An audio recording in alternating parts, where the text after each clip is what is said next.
Hi, so my name's Brian. So I was going to do an unboxing video for this new electric bike that arrived this morning, but we had some technical failures, so I'm just going to cut to the chase.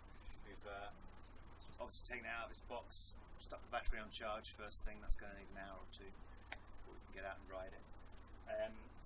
I've just straightened up the bars, so basically this came with both wheels on, which I was quite pleased about because it's a through axle and I've never dealt with through axles before, so that's one thing I don't have to worry about until we get our first puncture, I guess.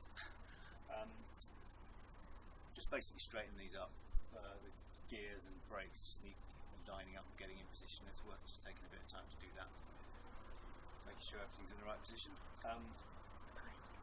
Okay, so the bike is Decathlon's bottom of the range electric bike, and it's a rear hub drive motor, which is not quite as good as the mid drive, but given that it was 800 quid, I think that's what you get at that level.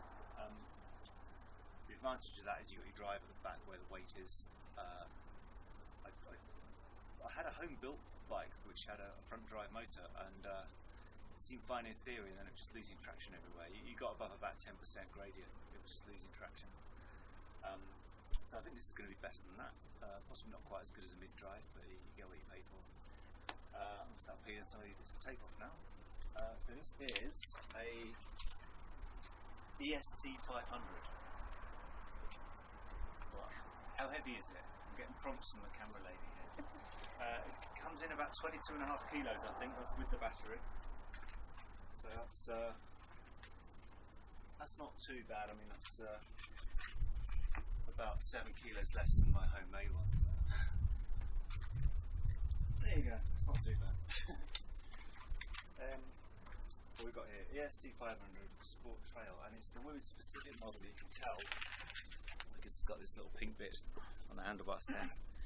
That's how you tell. Pink's very important. Yeah, it's kind of a travel identifier or something. I don't know.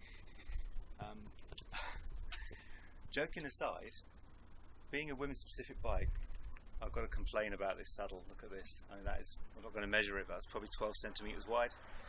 I don't know many women who'd be comfortable on that at all, of any size. So that's coming off. Luckily, I've got some spare ones in a box. And what do we do to the handlebars? What do we do to the handlebars? Yeah, just we've adjusted these and got these roughly in the right position. This thing just swivels round. I think this is the control unit. So I'm start peeling some of these bits of tape off now. It's a quick release. We've got here. So we got Suntour, I think these are XCR 120 suspension forks, 120mm of travel there. There's a bit of a bonus. They've got a lockout. It's not remote lockout, but it's a lockout anyway. So if you're on hard packed trails and you're not going to need the suspension, you can lock that suspension out. Saves you a bit of energy. Stops it bobbing about like a pogo stick. I think that's the idea.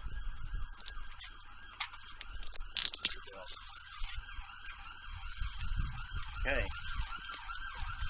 We haven't put pedals on yet. I'll just show you the pedals we got. Obviously with something like this, they're only ever cheap and cheerful things. These actually feel pretty smooth, quite light. They're just plastic body pedals. Don't know how long they're going to last, but you know, I'm going to put these on and see how we do. Again, I've got some spares in a box I can stick on if these get lunched for any reason. But these actually seem alright to their credit. I've seen a lot of plastic pedals that are just raunchy and gritty and horrible, and you just, you know, these ones seem alright, considering they're probably about £3.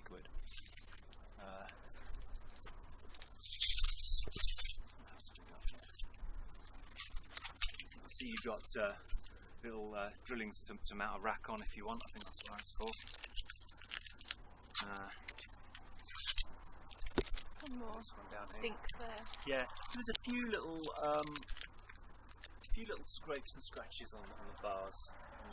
You know, I wouldn't say it was absolutely perfect, but you know, sort of thing where I think we'll run these handlebars. You know, you never know. We might want some narrower bars or. How wide were those? I think the bars were something like 720. I think. can't see the tape measure here. They're slightly narrower than standard. You know, a lot of modern mountain bikes you get about 760. So these are allegedly a bit narrower for women's shoulders and so forth. But having said that, I mean the bike I ride is a bit old school. It's got bars of 600, I think. But these seem pretty wide to me. I think they'll be fine. Can't think of any more technical details for now. Cable operated disc brakes. I've never had these before, so that's going to be a learning process. I'll let you know how we get on with them. They're not quite hooked up yet, so that's another thing to do. So I think that's that for now. We'll get back to you when we've set this all up and it's ready to ride. So there you go. Now, hope you can hear this. I've set it up now for the rider. Put a different saddle on that I had lying about. That's a bit more like it for a women's saddle, I think. I think that's about 18 centimeters wide.